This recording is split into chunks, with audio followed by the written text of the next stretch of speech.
أنا الآن وجدت روايات متعددة حول قصة هروب بن علي. نعم. وفيها التباسات وفيها نعم. عدم وضوح وفيها غموض مم. لازال موجود إلى الآن. أنا أريد معك واحدة واحدة أن نصل إلى الرواية الصحيحة من نعم. خلال ما وقع تحت يديك من وثائق ومعلومات بعد ذلك. ما هي القصة الحقيقية لهروب بن علي؟ شوف، أنا استمعت على الأقل ثلاث قصص. القصة الأولى، القصة الأولى سمعتها من سيك سالم، اللي هو كان الأمن الرئاسي، كان موجود، يعني كان الثاني في الأمن الرئاسي بعد السرياطي. لما سميته أنا اللي سميته مدير الأمن الرئاسي بعد فجلس أمامي في مكتب، قلت له اسمع، أعطيني القصة الحقيقية، وأريد القصة الحقيقية بدون مزح. القصة الحقيقية لهروب بن علي. هروب بن علي. ثم استمعت إلى الجنرال عمار، الجنرال رشيد بن عمار، الذي اللي هو كان رئيس أركان قيادة أركان الجيوش. نعم. والثالث لن أقول لك اسمه، لأنه يمكن أن يعني يصير له مشاكل. طيب، ما هي القصة التي رواها لك السيك سالم نائب رئيس الحرس الرئاسي عن هروب بن علي؟ هو أنه يعني لما الأمن الرئاسي تأكد من هروب هذا الشخص، سيك سالم هذا بادر هو، لأنه لابد أن يكون هناك إدارة سياسية، بادر هو. لا، أنا لسه ما. نعم. أنا عايز أعرف إزاي هرب. أنه القصة يبدو أنه لأن في هنا غموض في حاجتين. يعني مثلا عندي ليلى الطرابلسي أصدرت كتاب في فرنسا في يونيو 2012 سمته حقيقتي، نشرته دار إديسون لومان.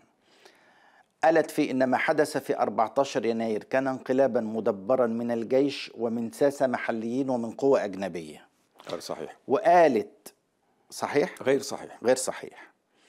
وقالت إنها فوجئت بتوافد جميع أفراد عائلتها وبعض أفراد أسرة بن علي إلى بيتها يوم 14، وإن لسيدي بوسعيد، وإن علي السرياطي قائد الحرس الرئاسي لعب دور خطير جدا في هذا الأمر، إنه هو دفع بن علي في الطائرة، لأن بن علي راح فقط يوصلها حتى تذهب إلى السعودية، ولكنه دفع بن علي في الطائرة وأغلق الباب وهو الذي أمر بترحيل. فأنت قل لنا ما هي القصة التي رواها لك نائب السرياطي؟ القصة هو أنه بن علي كان إلى آخر لحظة يعني متردد، أقنعه علي السرياطي، أقنع بأنه يذهب إلى السعودية بانتظار أن تنتهي الأمور ثم يرجع. يعني هذه هي القصة، أنه يعني كان يذهب ثم يرجع.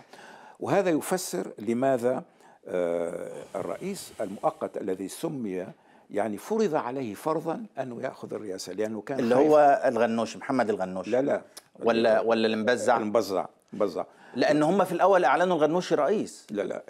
لكن هو المؤامرة كلها إن صحت أن تكون المؤامرة أنه اذهب ثم سننتظر أن تهدأ الأمور وترجع، بحيث أنا أتصور أنه بن علي لما طلع إلى الطائرة طلع فعلا بنية الرجوع.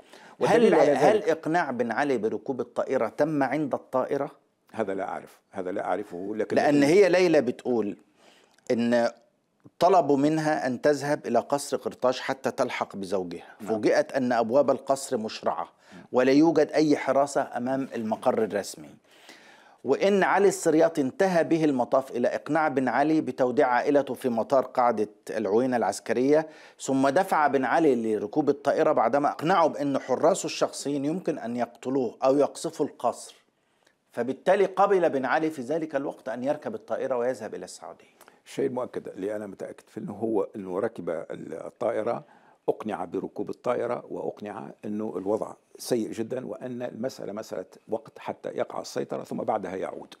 لأن ليلى بتقول لولا ضغوط السرياطي على بن علي ما ركب الطائرة. لا هو ما يستحيل أنه يعني هو ركب بضغوط أو بغير ضغوط، هو الوضع كان كارثي، لكن هو ذهب على إيمان منه بأنه قضية وقت ثم سيرجع إلى تونس، وأنه هو السيد الرئيس إلى حد الآن. وأنا أعرف القصة. لماذا أقول هذا؟ لأنه لما فرض فرضا على المبزع أنه يقبل الرئاسة، يعني الرجل كان مترددا جدا، لأنه كان على قناعة أنه بن علي سيرجع، وفرض عليه فرضا أن السيك سالم يقول لي إحنا فرضنا عليه أنه يقبل الرئاسة، لم يكن قابلا بها لأنه كان على شبه قناعة أنه مسألة وقت ويرجع الرجل. أنا عندي سؤال هنا مهم أيضا. نعم. لقيت بعض المصادر بتحوم حوله. نعم. أن السرياطي كان يرتب للقيام بانقلاب، وبعد ذهاب بن علي لولا أنه قبض عليه من قبل الجيش كان فعلا سعى السرياطي إلى أن يقوم بانقلابه. هل كان في قدرة السرياطي أن يقوم بانقلاب؟ أبدا أبدا أبدا أبدا. ولهذه الرواية، هذه رواية أنا مطعون فيها. الشيء الذي أعرفه هو أنه الجيش منذ البداية يعني كان حذرا جدا في التعامل مع هذه القضية، وكان يرفض أن يواجه الجماهير، وهذه يعني شيء يجب أن يحسب له. وأنه الجنرال كان يرفض يواجه الجماهير، لكن كان ممكن، لأن كان الأمن الرئاسي في منافسة مع الجيش. أي. الأمن الرئاسي بدأ السرياطي يؤسسه في 2002 وجاب له يعني تسليح وتدريب وأشياء عالية جدا بحيث أنه كان أقوى من الجيش في النهاية. لا مش صحيح، لم يكن بهذه القوة.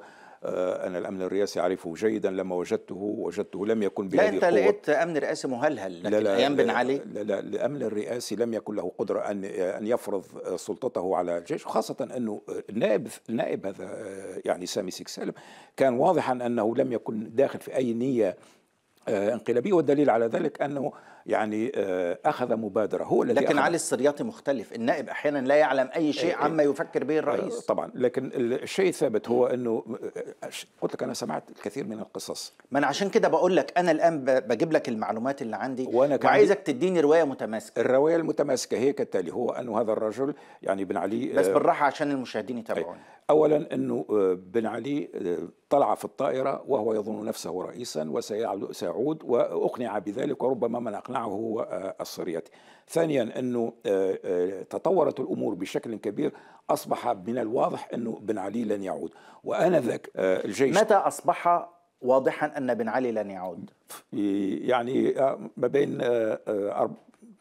14 في الليل أو في نفس الليلة. في نفس الليلة. هل هذا هو الذي دفع قائد الطائرة حينما طلب منه بن علي أن يعود معه أن يرفض عودته؟ طبعا. وهذا حدث بالفعل. طبعا هذا حدث بالفعل. يعني بن علي أول ما وصل السعودية حس أنه حكمه ضاع، فقرر أنه يرجع في الطائرة، فرفض قائد الطائرة. معنى كده أن قائد الطائرة تلقى تعليمات من تونس بأن لا يعيد بن علي؟ طبعا.